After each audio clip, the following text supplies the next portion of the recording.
Late January 1959, 9 young hikers from the Ural Polytechnic Institute set out on an expedition into the frozen wilderness of the northern Ural Mountains. Their goal was to reach Mount Otorten, a desolate peak whose name in the language of the native Mansi people meant, "Don't go there." It was meant to be a challenging but achievable trek, 300 kilometers through ice, snow, and wind. The group was led by Igor Dyatlov, a 23-year-old engineering student known for his discipline and calm precision. His team included experienced skiers and athletes, men and women in their early 20s, young and optimistic, singing songs as they left the safety of civilization.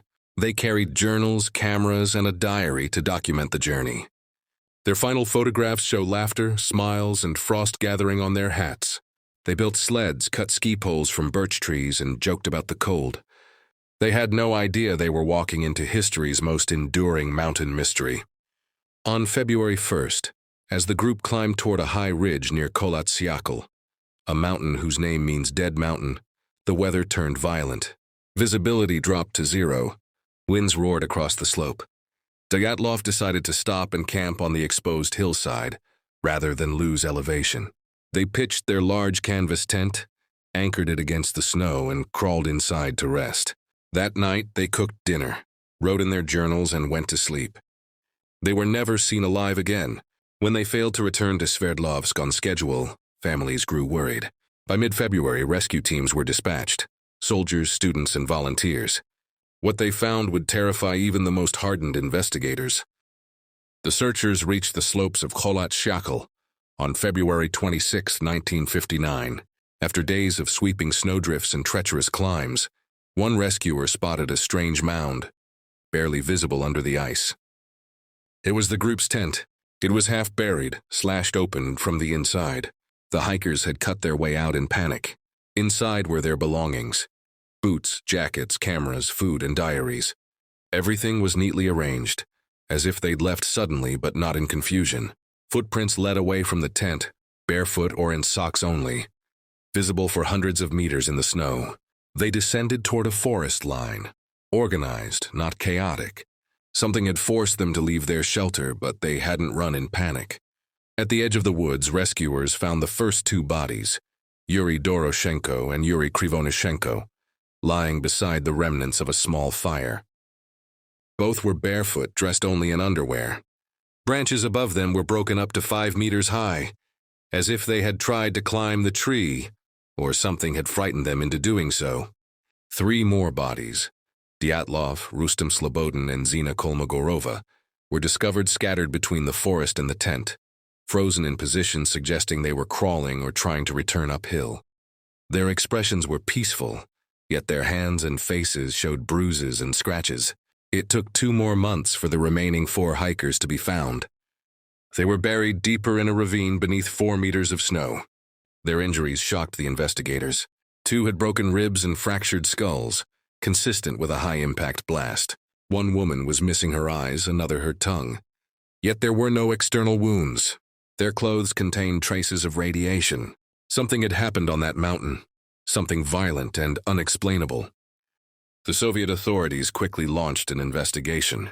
It became one of the most classified cases in Soviet history. Photographs from the hikers' cameras were developed.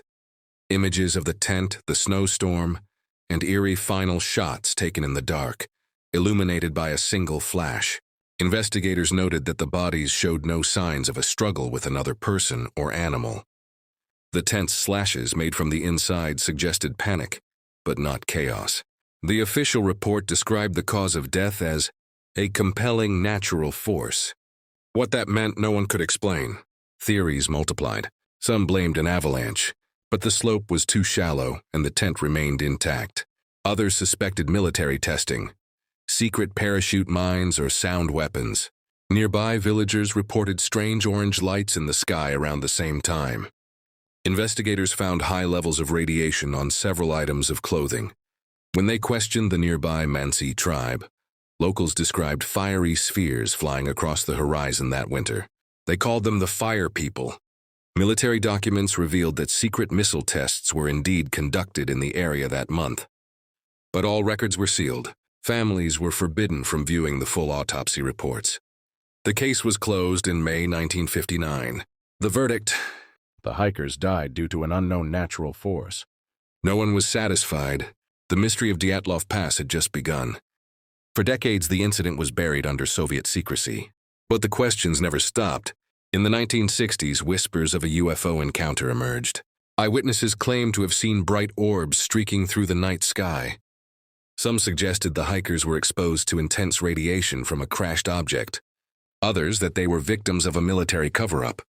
Later theories proposed infrasound, low-frequency vibrations caused by wind passing around the mountain's shape, which can induce panic, nausea, and disorientation. Perhaps the hikers fled their tent in a trance-like state. But that didn't explain the internal injuries. Bones shattered as if struck by force far greater than human. Nor the radiation, nor the missing tongue. In the 2000s, researchers revisited the site. They found new evidence. Traces of burned trees, metal fragments buried in the snow, and a slight magnetic anomaly over the ravine. Could it have been a secret weapon test, detonated without warning? Could the hikers have seen something they were never meant to witness? Every clue deepened the riddle. Even decades later, the site still feels cursed. Modern hikers report malfunctioning compasses, flickering lights, and an eerie silence that swallows all sound. Whatever happened that night, the mountain remembers. More than 60 years later, the Dyatlov Pass incident remains unsolved. Officially, the 2019 Russian investigation concluded that a snow slab avalanche forced the hikers from their tent. But experts and survivors of similar expeditions call that impossible. The terrain and snow depth didn't fit. For the families, the avalanche theory is just another cover story. They believe something else happened. Something that even today remains too dangerous to reveal. The Dyatlov Pass files are still partially classified. Some pages remain missing. Some autopsy photos were destroyed. What little remains hints at secrecy, not science. Each February, people climb to the site, placing candles in the snow beside a stone memorial engraved with 9 names. The wind howls through the valley like a voice, faint, distant, almost human. In the end, the Dyatlov hikers became symbols of the unknown. Young explorers chasing beauty and adventure, confronting something they could neither understand nor escape. Perhaps it was nature's fury. Perhaps a human experiment gone wrong. Or perhaps something far older, waiting in the snow. On the mountain, the Mansi warned them never to climb. Solat Shachel, they called it. The mountain of the dead. The 9 never came back. But their story, frozen in time, still whispers across the white silence of the Urals.